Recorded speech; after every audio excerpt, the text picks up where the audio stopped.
Merci Joël. Bonjour à tous. Tu parles beaucoup de Palo-Chrétien pour l'instant. Moi, je ne suis pas encore là du tout. Vous allez voir ça. Donc, en préalable, avant de commencer, il faut vous préciser quelques éléments importants. Lorsque j'ai été sollicité pour présenter ce site, j'étais au début de sa fouille et j'avais cru comprendre que ce colloque aurait lieu en octobre. Et moi, j'ai pensé fin octobre.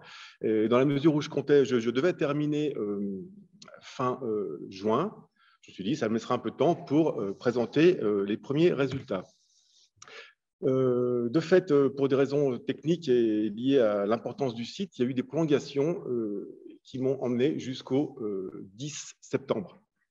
Autant dire, j'en suis maintenant plutôt des premiers résultats. Je suis en train de dire, en attendant les premiers résultats, puisque à la suite de la fouille, donc il y a une quinzaine de jours, les gens sont partis en vacances. Donc, je n'ai absolument aucun document. Donc là, c'est une grande première pour moi de présenter dans un colloque un site sans avoir de plan.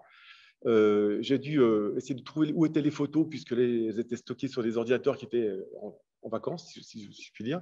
Donc voilà, donc là, je vais faire en sorte de vous emmener. En fait, il va falloir que vous imaginez que je vous emmène sur le site. On est sur le site, on vient de terminer l'opération, et je vais vous présenter, plutôt que les résultats d'une réflexion a posteriori, je vais vous présenter l'état où en était l'avancée des hypothèses au moment où on a dû fermer le chantier. Alors, pour situer rapidement le site, on est donc à Saint-Pierre-en-Faucigny, une commune, il faut le rappeler, qui résulte de la réunion de 3 paroisses, Saint-Pierre-de-Rumilly, Saint-Maurice de Rumilly et puis Passérier. Donc, un site qui était trois communes, 3 paroisses qui ont été réunies en 1965 pour créer Saint-Pierre-de-Faucigny. Le site est situé donc en plein milieu du cône de déjection du Born. Donc, il y a une vallée de l'Arve, mais en fait, il n'est pas soumis, il n'est pas installé sur les terrasses de l'Arve, mais sur le cône de déjection du Born. Ce Born qui donc descend du massif et qui se détourne, vous voyez, par rapport au site considérablement actuellement vers l'est. Mais on voit très bien que dans un premier temps, le Born avançait tout à fait dans l'axe de la descente et a créé cette énorme cône de déjection dont l'épaisseur était évaluée à peu près 25 mètres. Alors, vous le voyez sur le plan du bas, le site est donc sur ce cône. Moi, je ne rentre pas dans les détails. Simplement une petite précision, une étude de Xavier Boès pendant le diagnostic qui a eu lieu en 2018, je crois, de mémoire, où on voit que le site, et notamment le bâtiment dont je vais vous parler, est installé sur un bourrelet du cône d'éjection, donc sur une partie haute, avec côté sud des paléochenaux qui sont en eau encore tardivement. On a encore du mal à dater, mais on va pour le coup y arriver. Et puis avec une lame d'eau épisodique au nord du bâtiment. Ça aura son importance, vous allez le voir, sur la configuration des lieux. Donc, une vue rapide une vue de l'opération pendant une phase d'intervention. Voilà, donc là, l'emprise du diagnostic, très importante. Donc là, on a à peu près, de mémoire, je crois que c'est 27 000 mètres carrés. 27 000 mètres carrés qui ont fait l'objet d'un diagnostic à la demande de la mairie, puisque cette commune, du fait de sa création récente, n'a pas actuellement de centre urbain, de centre-ville plutôt. Et donc, il y a un grand projet de longue haleine initié par la mairie de Saint-Pierre-en-Faucigny qui a pour objet de créer un centre qui s'appelle Saint-Pierre 2025, avec toute une création de bâtiments divers et variés, commerces, bâtiments institutionnels, logements, etc. Le diagnostic a été demandé puisque en 1899, je crois que j'ai mis, voilà, ça c'est la mairie, donc on est face à la mairie, et ça c'est l'église. Et en 1899, des tombes sont signalées en face de la mairie, quelques dizaines de mètres au nord de l'église, donc dans l'emprise du futur projet de Bonneville 2025. Et 1924, une enquête des instituteurs en 1924 fait le point sur ces découvertes avec effectivement des tombes en coffre de molasse qui ont été découvertes. Et puis, pas plus anecdotique, des tombes verticales, des tunnels, etc. Mais bon, qui sont signalés par l'instituteur avec des doutes.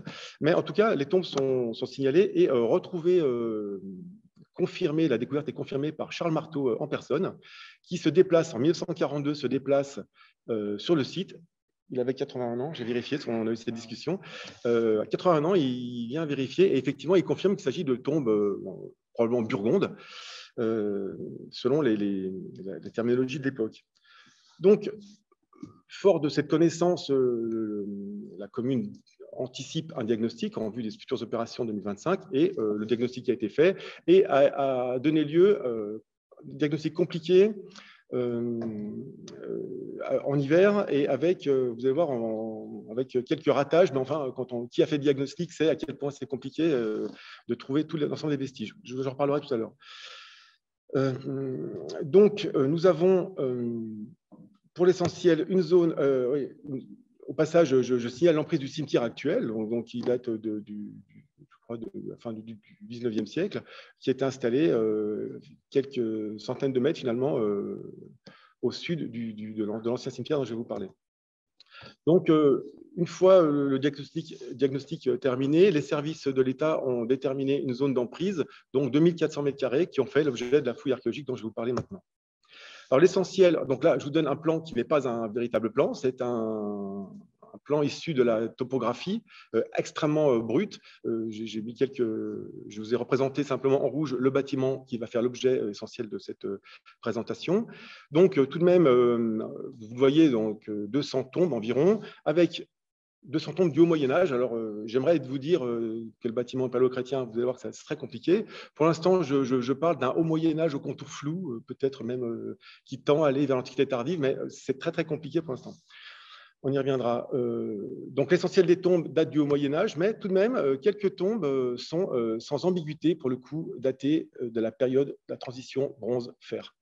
Donc, on a au moins 4 tombes à inhumation, plus peut-être des tombes à crémation, à vérifier, puisque nous avons des vases de cette époque avec des résidus d'os brûlés, mais encore faut-il s'assurer qu'il s'agisse d'os humains.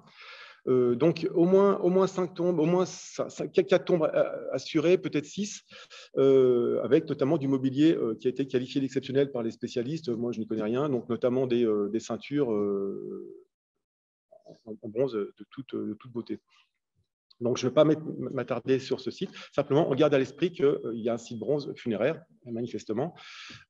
Aucune occupation, en revanche, de l'époque antique, sauf un bruit de fond de céramique d'âge du bronze, mais qui a pu être amené de l'époque augustienne, qui a pu être amené notamment par des déblais ou pas des débordements de la rivière, du Borne.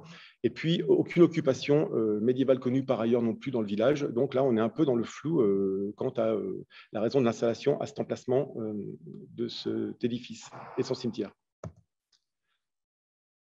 J'avais mis de côté quelques trous de poteaux aussi qu'on pensait liés à un bâtiment, un monument funéraire bronze, mais qui sont faits du haut Moyen-Âge. Et puis, un bâtiment, il faut bien dire un bâtiment, une photo rapide de travail de ce bâtiment, très mal connu, qui serait quand même recoupé par les tombes, mais qui pourrait être a priori du haut Moyen-Âge. Donc, on a quelques limites, très peu de choses, hein, pas aucun niveau de sol, aucun niveau de circulation. Et puis, vous voyez que ce bâtiment se développe vers le nord sous la forme de on ne sait pas exactement quoi. On ne sait pas si c'est un tranchée de récupération de mur ou autre chose. J'y viens tout de suite, puisque le bâtiment principal dont je vais vous parler est entouré, ça c'était une grande surprise, par un mur. Un mur d'enclos, manifestement.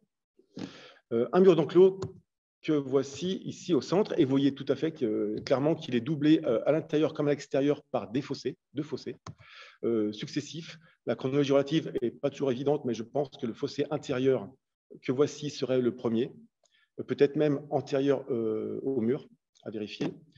Et puis un deuxième fossé qui se dirige vers une mare, ici, qui va recueillir des eaux, et puis sachant qu'il y a aussi également une zone un peu étrange comme un puisard ici, qui pourrait aussi recueillir des surplus hydriques. Alors, je vous ai dit que c'est pas tout, on a un dernier fossé qui passe ici et qui vient rejoindre également cette mare. Alors, je vous ai dit qu'on était sur le cône de déjection, sur un point haut. Je dis aussi qu'au sud, il y a encore probablement des éléments en eau, il y a des paléochenaux qui peuvent être encore actifs, le temps que le Borne s'encaisse plus à l'est.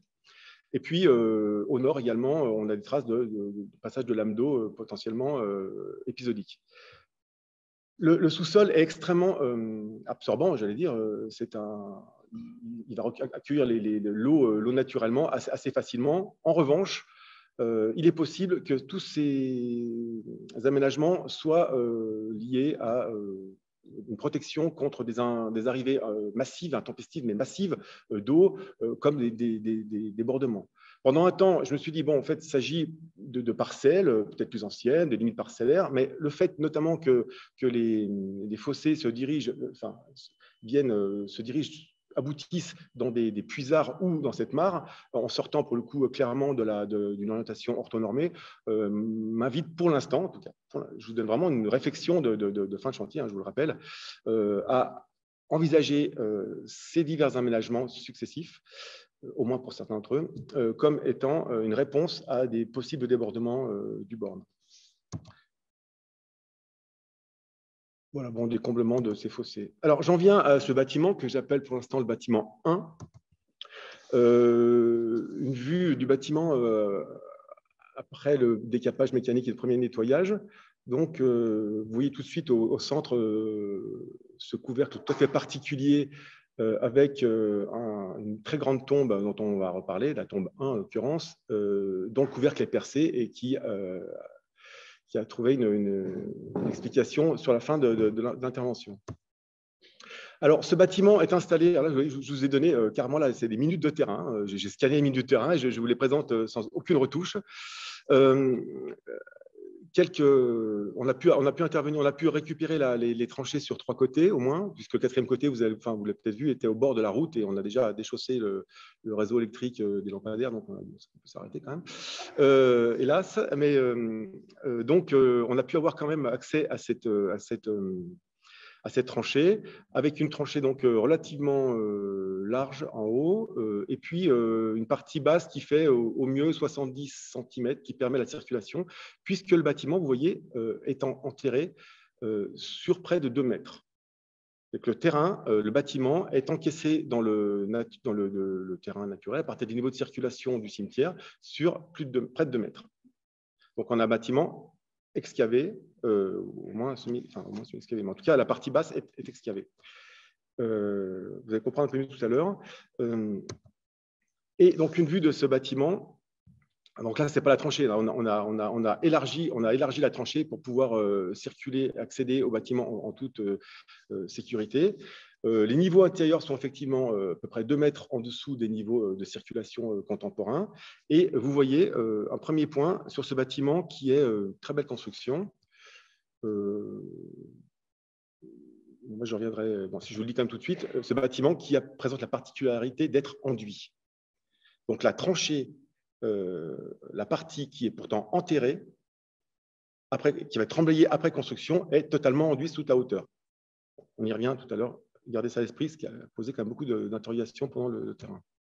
Là, une vision, un relevé de l'intérieur, le mur est, avec la voûte, un bâtiment qui est voûté, donc vous devinez tout à fait la voûte au niveau du mur est, donc voûte au nord et au sud. Quelques claveaux bien en place du côté sud, et puis une vue du mur nord avec la voûte et son enduit que vous distinguez parfaitement. Donc des murs très larges, je ne vous ai pas donné les dimensions du bâtiment, le bâtiment fait à peu près 8 mètres par 5 mètres à l'extérieur, et puis des murs qui font près de 90 cm de large, avec un ressaut pour porter la voûte sur les murs nord et sud. Donc j'ai décrouté, enlevé les enduits, fait sauter les enduits pour observer le mode de construction intérieur comme extérieur, avec recours aux galets récupérés sur place. On trouve également l'utilisation de tufs qu'on trouve dans la région sans aucun problème, et puis de molasses, notamment pour tout ce qui est funéraire. Cet enduit posait question, puisqu'il est quand même relativement inhabituel d'enduire des parties, en général, des parties maçonnées qui vont être sous terre. Donc, on s'est posé la question, on a fait une première, pendant le diagnostic, à l'issue du diagnostic, il y a eu une analyse des mortiers. C'est un mortier qui est un enduit, pardon, un enduit d'assez belle qualité, un enduit de chaux qui a été lissé, qui a un badigeon blanc à l'intérieur, mais à l'extérieur, là, vous avez des éléments à l'extérieur d'assez belle qualité, et puis qui était lissé. Donc, la question, pendant un temps, je me suis dit, bon, ce n'est pas un mortier d'étanchéité pure, mais malgré tout si vous rajoutez sur la couche de mortier taloché un enduit a fortiori qui est lissé, vous avez quand même une étanchéité. Avant que je comprenne ces histoires de fossés et d'arrivée du borne, je ne comprenais pas exactement la raison de ce bâtiment, de ce traitement de surface. Je me suis dit, bon, peut-être que simplement, dans la mesure où on avait la certitude que le bâtiment était enterré, est-ce que simplement c'est symbolique, on a voulu offrir un traitement très, très particulier à ce bâtiment, on faire un écrin pour ce qui se passe à l'intérieur. Bon, en fait, maintenant, j'ai l'impression que c'est simplement une volonté de traiter, de rajouter encore un élément d'étanchéité. Et d'ailleurs, je n'ai pas trop parlé, mais dans les tranchées, dans le comblement des tranchées, on fait en sorte, au moment où on comble la tranchée, on fait en sorte de mettre un gravier, donc une espèce de drainage supplémentaire, un gravier très propre, tout le long du mur. Donc, il y a vraiment cette volonté d'empêcher l'eau d'accéder au bâtiment. Donc, le bâtiment, bon, le voilà. Avec, vous voyez, une entrée, on a eu heureusement l'opportunité d'accéder à l'ensemble du bâtiment, donc 8 mètres, un peu plus de 8 mètres, un peu plus de 5 mètres, et avec une entrée à l'ouest, avec un seuil, très belle pierre de seuil, qui est en vérité un remploi antique. Pareil, il faut qu'on l'étudie. Il présente, bon, peut-être un cas de la tyrose, des crampons, alors sur 3 côtés, et puis, voilà, des logettes. Et alors, j'ai mis cette photo pour vous montrer que la pierre est encore d'une très grande fraîcheur dans la taille, ce qui signifie au passage que lorsqu'elle a été utilisée comme seuil, elle a probablement été très peu usée. Donc, on est, par rapport à ce que je vais vous dire ultérieurement, je fais monter un peu la pression, par rapport à ce que je vais arriver comme conclusion provisoire, probablement qu'il n'y a pas eu de circulation très importante dans ce bâtiment. Des creusements peut-être liés à l'ouverture, on ne sait pas exactement encore. Voilà, je ne vous donne pas les détails. Et puis donc le pied droit, donc, enfin, il manque l'encadrement de la porte. Et puis, si, comme je donnais cette photo, je crois, je n'en ai pas d'autres après. Vous voyez un petit muret en cailloux qui permet, donc qui reçoit les remblais de la tranchée d'installation et qui permet l'accès vers l'ouest. Donc, on a pensé à un moment donné qu'on arrivait par le sud, parce qu'il y avait une lacune dans les tombes, en disant peut-être qu'on pouvait arriver par le sud. Non, en fait, non, des deux côtés, nous avons des murets. Donc, il faut imaginer un système de rampe ou d'escalier plutôt qui remontait vers l'ouest pour arriver au niveau de circulation, donc à peu près 2 mètres plus haut. Quelques niveaux, beaucoup de niveaux de travail à l'intérieur, parce que vous allez voir pourquoi. Par rapport au mode au fond de la tranchée intérieure, beaucoup de comblements avant un premier sol, qui est ce sol de mortier, qui a été conservé, bon là, de manière beaucoup plus sous forme de lambeaux dans le reste du bâtiment, mais dans cet angle-là, donc l'angle nord-ouest, il est bien conservé, donc un niveau de mortier lissé d'assez belle qualité, qui était protégé par un événement postérieur. À l'intérieur de ce bâtiment, des tombes. Donc là, il y a une erreur, parce que la tombe 128 que vous voyez est une tombe qui serait pour l'instant postérieure à la démolition, ainsi que la tombe 120. Donc la tombe 120 donc au sud et la tombe 128 seraient des éléments qui sont, en tout cas à 120 avec certitude, au passage peut-être un individu dont on a coupé une main avec certitude et peut-être les deux. Donc, tout ça reste à voir avec les anthropologues, c'est surprenant. Et donc la 120 vient après démolition du bâtiment et la 128 probablement après démolition du bâtiment. Donc sinon, nous avons donc 6 tombes, il en manque une là, 6 tombes à l'intérieur du bâtiment. Alors, les voilà. Vous voyez, le bâtiment se développe en deux registres. À l'est, une partie plus haute avec. Actuellement, vous voyez 3 tombes. En vérité, à l'origine, il y a 2 tombes. Il y a simplement cette tombe, la tombe principale qui est ici, et puis cette tombe-là, dont on pense maintenant qu'elle est contemporaine. Les deux sont contemporaines de la construction du bâtiment, et cette tombe-là qui vient s'insérer un peu plus tard. Et puis, 3 autres tombes, 4 en l'occurrence, puisque nous avons deux tombes qui sont ici, qui sont sous le niveau de circulation, et puis là, une tombe un peu particulière, je vous ai montré, je crois, une tombe un peu particulière, non, voilà, avec une tombe de périnatale qui est, vous voyez, en blanc, là, dans l'angle du bâtiment. Alors, j'ai mis ce plan pour vous montrer. Au bout d'un long moment, on a réussi à comprendre, avoir récupéré le profil de la tranchée. Donc, vous imaginez, je ne sais pas si je suis dans l'écran, oui, c'est bon. Donc, imaginez la tranchée extérieure qui plonge comme ça, donc un peu plus large, qui plonge comme ça, ici, dans le gravier du cône de déjection. Hein. Ça fait comme ça et ça fait comme ça. Donc, ça veut dire, il faut imaginer que dès l'origine, cette tombe 1, on lui prévoit une partie haute, elle va être installée sur le niveau naturel, donc elle est installée sur une partie haute. Donc elle est mise en scène immédiatement. Et puis, donc ça, on a donc, du coup, la preuve que la dalle qui va porter la tombe est posée directement sur le niveau de gravier. Et puis après, bon, je ne vais pas rentrer dans la chronologie de la stratigraphie, mais on a des éléments qui permettent de dire que c'est vraiment contemporain, ainsi que cette tombe là, qui s'appelle la tombe 143, qui est, pour d'autres raisons, on peut déterminer qu'elle est contemporaine également de la construction du bâtiment.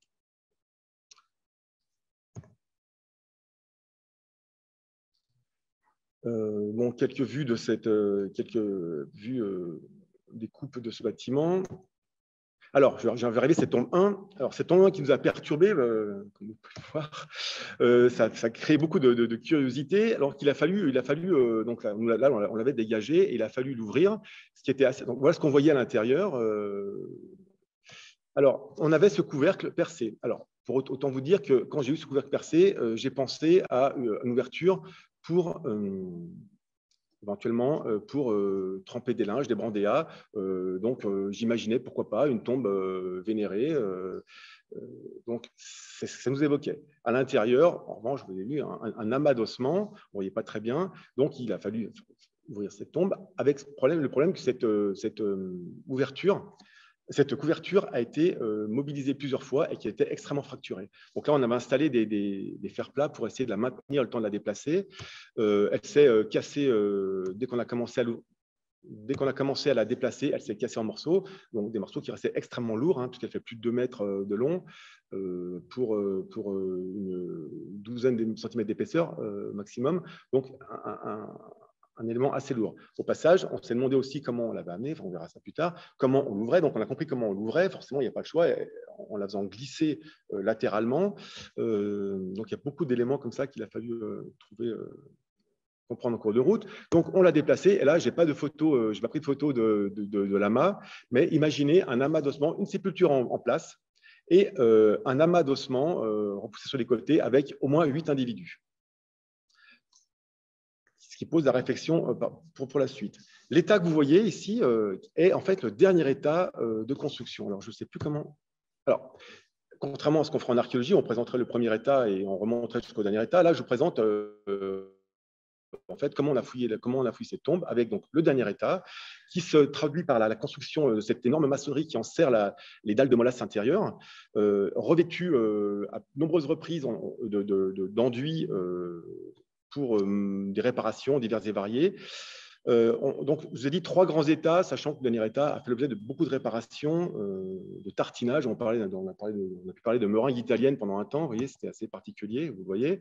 Donc, une grosse tombe assez grossière dans son dernier état. Et puis, petit à petit, on a épluché un peu les couches en déterminant avec beaucoup de méticulosité les appartenances des différents matériaux, différents mortiers, différents matériaux. Et on a pu petit à petit comprendre comment se mettait en place donc cette tombe. Donc le dernier état, un état intermédiaire, donc vous retrouvez ici la maçonnerie qui est ici. Et puis en fait, le premier état ressemble à ça. Alors, je n'ai pas pris de bonnes photos avec l'ensemble des éléments. On a désormais, on a pu démontrer sur le terrain que la tombe, dans son premier état, c'est une énorme dalle de molasse, des dalles de molasse verticales, donc 4 dalles de molasse verticales, tenus par un mortier, donc calés, les dalles sont calées par des petits fragments de tuiles, tenus par avec un bourrelet d'étanchéité en mortier de tuileaux, et entourés sur toute la périphérie, parce qu'on n'a pas compris tout de suite que c'était sur toute la périphérie, mais sur toute la périphérie de gros galets qui sont pris soit dans le mortier de tuileaux, soit dans un mortier de chaux blanc, mais qui nous a posé beaucoup de problèmes.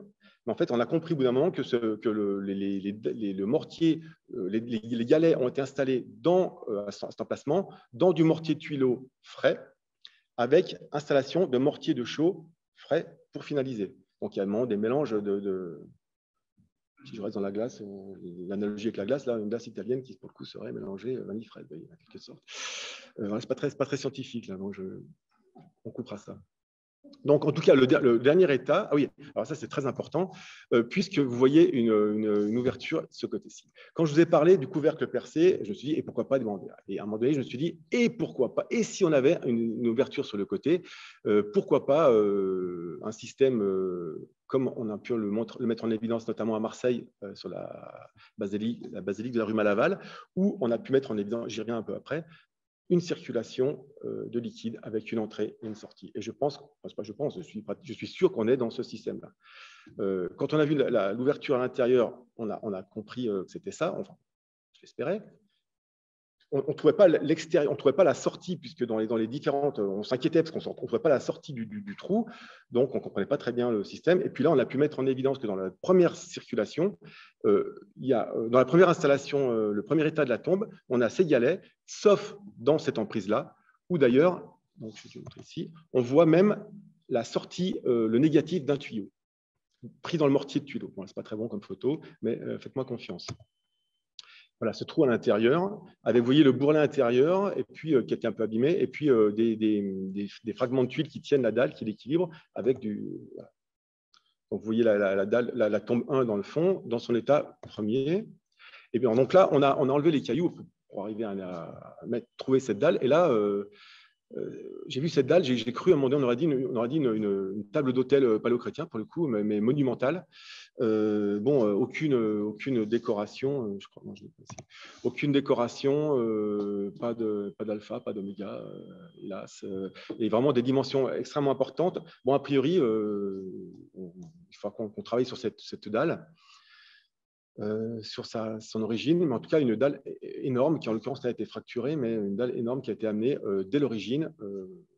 On a mis plein d'hypothèses. Est-ce que c'était avant que la voûte soit installée? Mais non, en fait, il y a la place par l'ouest pour installer dans l'axe en portant, je ne sais pas comment, mais il a fallu porter cette dalle, sachant que le niveau a pu être, vous voyez, on la pose directement sur le... Elle a pu rouler sur des bois, je suppose, pendant un moment, et avant qu'on l'installe. Ça fait combien de temps, là ? Une vue de la tombe, voilà, de l'extérieur. Donc, une vue intérieure. Donc là, je fais un petit focus sur la tombe. Donc la tombe qui est, vous ne la voyez pas ici, la tombe qui est contre le mur nord, donc cette tombe qu'on appelle nous 143, dite la tombe rouge, puisque vous voyez, elle est assez étrange, tout assez étrange dans cette partie haute, dans la partie orientale de l'édifice. Donc, trois maçonneries appliquées contre le mur nord, juste en dessous de la voûte, avec un enduit. Vous voyez, le mur nord, donc le mur du bâtiment, a été enduit à l'aide d'un mortier de tuileaux. Et en revanche, le voilà. Et en revanche, les murs latéraux ont été revêtus d'une couche d'enduit blanc, un mortier, un enduit blanc, on va dire, de scellement, dans laquelle on a scellé des plaques, des tuiles. Là, une tuile a été cassée à un moment donné dans l'histoire du bâtiment, et vous voyez qu'on voit en négatif, j'ai fait croire pendant un temps à des collègues que c'était des inscriptions. Bon, vous voyez ce que c'est des marques digitées de la tuile qui sont du coup en relief, c'est assez étonnant. Donc, des tuiles, tégula, voire des imbrex, des fragments d'imbrex, qui sont installés pour faire le coffrage, vous voyez ça, et avec, donc scellés dans du mortier blanc, un mortier de chaux, et ensuite des espèces de joints verticaux en mortier de tuileaux. Alors, la question qui se pose, c'est pourquoi on n'a pas tout fait en mortier tuileau? Pourquoi avoir fait des bandes de joints simplement en mortier tuileau? C'est c'était vraiment bricolage, mais on sent qu'il y a une volonté, qu'il y a un travail. Bon, j'ai des photos un peu mieux. Là c'est des photos en état un peu après la pluie, mais j'aurais des choses un peu meilleures. À l'intérieur de cette tombe, oh non, si j'ai quelque chose d'important à vous dire, c'est que cette tombe, on a pu mettre en évidence qu'elle était. Alors, je ne sais pas si j'ai fait une photo. Non, je pas de photo. Cette tombe, on a pu mettre en évidence que dès l'origine, elle est surmontée d'une superstructure qui se traduit par, vous devinez, sur ce côté-là, une petite maçonnerie. On a l'angle de la maçonnerie de l'autre côté, et puis une gorge qui a été creusée ici, avec du mortier de tuileau à l'intérieur, des blocs dans la démolition, avec des gros blocs de maçonnerie avec des mortiers de tuileau, des enduits. Plus l'enduit du bâtiment qui vient s'arrêter. Enfin bon, je ne vais pas entrer en détail ici. Bon, tout ça pour vous dire que cette tombe est, dès l'origine, recouverte d'une dalle de couverture en molasse, mais surmontée d'une superstructure. Donc là, il va falloir qu'on réfléchisse à ça aussi. Donc, une mise en scène très importante de cette tombe. Voilà. À l'intérieur de cette tombe, on a trouvé un individu en place, mais il y a eu une réutilisation successive à l'intérieur du bâtiment, de la tombe, avec, y compris sur la fin, des gestes de récupération anciens avant l'abandon. Donc, il se passe beaucoup de choses dont je ne peux pas vous parler aujourd'hui. Donc, une superstructure, je ne m'étends pas trop sur cette tombe, donc, qui reste donc une tombe contemporaine de la tombe principale, là, qui est donc probablement une tombe vénérée. Et puis, entre les deux, une tombe qu'on pensait assez anodine. On utilise un espace intermédiaire entre les deux tombes, avec, on voyait, bon, 3 petites dalles de molasse, et on voyait simplement un fond en calcaire, bon, quand même, qui a interrogé un peu. C'était pas habituel. On enlève là c'est une photo, on se rend compte que la dalle verticale sud, c'est plus une dalle, c'est un demi-rocher, quoi, énorme. Les deux dalles latérales que j'ai enlevées là sur cette photo sont également d'énormes pierres, très très profondément enfouies. Et puis ce fond-là, donc j'étais amené à commencer par m'occuper de l'ouest, et je pensais que c'était une dalle qui faisait 10 cm. En fait, en nettoyant, je me rends compte que d'une part, c'est beaucoup plus important, c'était fracassé avant d'être installé, et je vois que sur le côté, j'ai pu mettre la main donc là au sud, c'était lisse et arrondi. Je suis allé voir de l'autre côté, effectivement, c'est une récupération, un très beau bloc, donc peut-être une colonne engagée sans doute, qui a été amenée ici pour faire encore une dalle, la dalle de fond d'une sépulture, qui est à nouveau clairement mise en valeur. On utilise des éléments anciens, des énormes blocs qui vont complètement en contradiction avec ce qui se passe à l'extérieur du bâtiment. Donc là où, je ne vous l'ai pas dit, il y a à peu près 200 tombes et beaucoup plus d'individus, puisque ce bâtiment a été un facteur d'attraction important pour ces sépultures. Sur la partie avant, j'ai cru donc qu'on avait également une tombe assez complexe, dont voilà la couverture et puis la maçonnerie. Et en fait, en démontant cette tombe, donc en enlevant la couverture, je me suis rendu compte que dessous, on avait là, vous êtes avec moi en train de fouiller, puisque là, on est dans le sens, on descend du plus récent au plus ancien. Donc là, premier niveau sous la couverture, des galets aménagés, un comblement d'éléments de gravat, de démolition. Avant d'arriver, une fois que j'ai vidé tout ça, je vois arriver deux couvertures. Et en fait, je vois donc à l'origine 2 tombes, avec une tombe de périnatale qui est en haut de l'écran, avec un petit coffre, un toit un peu particulier, et puis une grande dalle un peu désaxée, donc la tombe de l'individu adulte arrivée après celle du périnatal. Et alors, ce qui est complètement incroyable, c'est que ces 2 tombes ont été, à un moment donné, il y a un exaucement dans le bâtiment, et ces tombes, on a voulu en perpétuer la mémoire, je vois que ça, et surtout les associer dans un même. Elles sont déjà très, très liées entre elles, puisqu'elles sont vraiment en contact, et même on sort l'orientation normale du bâtiment, la tombe donc 145, la plus grande, est légèrement désaxée parce qu'elle prend en compte, elle pourrait être tout à fait au contact de celle du périnatal. Et une fois qu'on a l'exaucement intervient dans le bâtiment, on a fait en sorte de construire une maçonnerie qui repose même sur la tombe 145 pour pouvoir rééquilibrer, retrouver les orientations normales, orthonormées. Et puis, on exauce en plateur et on amène une couverture qui associe les deux tombes. Donc, encore un statut très particulier pour ces tombes, ce qui est normal puisqu'elles sont à l'intérieur de ce bâtiment. Là, je suis descendu. Donc là, pour le coup, là, un seul individu, avec donc très peu de terre et beaucoup de moisissures, comme vous voyez, le périnatal. Voilà. Donc, je reviens sur pour terminer, je reviens sur cette tombe 1, donc, que je pense est une tombe. Alors là, vous voyez la dalle, j'ai cru à un moment donné qu'on avait des décors, mais bon, il faut bien. C'est quand même plutôt des éléments de taille, même si certains ont été laissés en l'état et sont assez esthétiques, sachant qu'ils étaient visibles dans un premier temps au moins. Donc, cette tombe pose quand même pas mal de questions. Et donc, je vous ai dit, et pas sans évoquer ce qui se passe à Malaval, à Marseille, où dans le chœur, là, une église funéraire, une basilique funéraire avec un chœur, pas mal de tombes à l'extérieur, le chœur, beaucoup de sarcophages dans le chœur. Et vous voyez cet élément-là, bon, là on est à Marseille, on n'est pas à Saint-Pierre-Faucigny, il n'y a pas les mêmes moyens. Donc, du marbre partout. Alors, je suis mauvaise langue, je n'en ai pas parlé, mais dans un état, il y a une petite tranchée de récupération autour de la tombe 1, dans laquelle on a trouvé une belle grande dalle de marbre, qui pourrait être un plaquage à un moment donné. Peut-être qu'il y avait effectivement un plaquage de marbre autour de cette tombe. Je suis un peu mauvaise langue. Donc, un monument avec à l'intérieur deux sarcophages, et dans ce sarcophage, des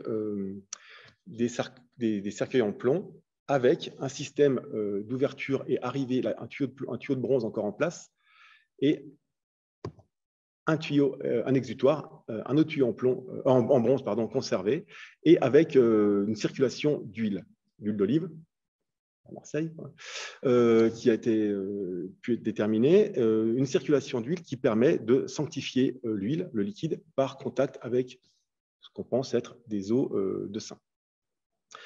Donc, il me semble qu'on est tout à fait dans cette circulation de liquide. Pour l'instant, on n'a pas fait encore les analyses moléculaires pour trouver quel était éventuellement ce produit, mais avec une ouverture, avec le même genre comme à Marseille, il y a une espèce d'entonnoir en fait, et puis voilà, et puis l'exutoire et avec la sortie. Donc je pense qu'on est effectivement dans une tombe vénérée. Alors, comme à Marseille, à un moment donné, la tombe, vous avez vu que la tombe avait évolué, et dès son deuxième état, on renonce à la création de ces huiles saintes sanctifiées, puisque l'exutoire n'est plus accessible. C'est le cas à Marseille, où il y a un exaucement du cœur, et à un moment donné, bon, la liturgie change, les usages changent, et si la tombe à Marseille a été conservée, préservée en l'état jusqu'à la fin de la vie du bâtiment, il n'y avait plus donc d'utilisation de ces circulations de liquide.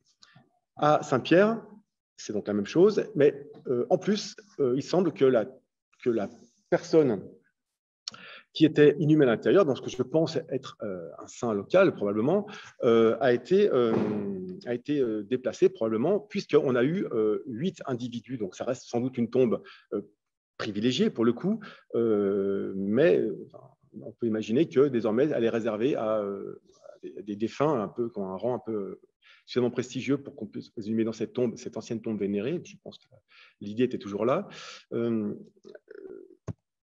Donc voilà. Alors, la question, c'est quel saint vénéré Alors moi, j'imaginais, vu qu'on là, on est dans un endroit assez isolé, on a une mention, je ne pense pas sur des problèmes de datation, mais très complexes. On a une mention 650, je crois, à peu près, d'un établissement à Saint-Pierre, mais qui relèverait de Genève, mais qui a été déterminé comme étant un faux du 12e. Une création du 12e, donc on n'a aucun élément pour se raccrocher à un jalon dans le haut Moyen-Âge ou à l'Antiquité tardive. Donc là, on ne sait absolument pas pour l'instant où on est situé dans la fourchette chronologique. La personne, encore moins le défunt, pas d'inscription, pas d'épitaphe. Alors, on peut imaginer, à l'époque où il y a beaucoup de création, il y a beaucoup de saints autoproclamés, au moins proclamés par la population, qui, voilà, alors là, on aurait eu un saint local qui aurait une pérennisation de sa vie dans la mort par la création de ce bâtiment, une tombe privilégiée, et puis création d'huile sanctifiée. Et puis ensuite, on peut imaginer que des tombes sont installées autour de ce bâtiment, puisque à ce moment-là, on ne connaît rien d'autre autour, dans le secteur. Alors, on m'a dit, des gens m'ont dit, voilà, Saint-Pierre en Faucigny, Saint-Pierre, c'était raisonnablement bon, une hypothèse que pour l'instant j'ai tendance à Saint-Pierre peut-être, mais Saint-Pierre de Faucigny en tout cas au moins. Donc pour l'instant on en est là, tout reste à faire. Donc il reste beaucoup de choses. Vous avez vu là, on balaye beaucoup de thèmes, et donc il y a beaucoup de choses, beaucoup de travail à venir dans les années à venir. Voilà. Donc je vous remercie de votre attention.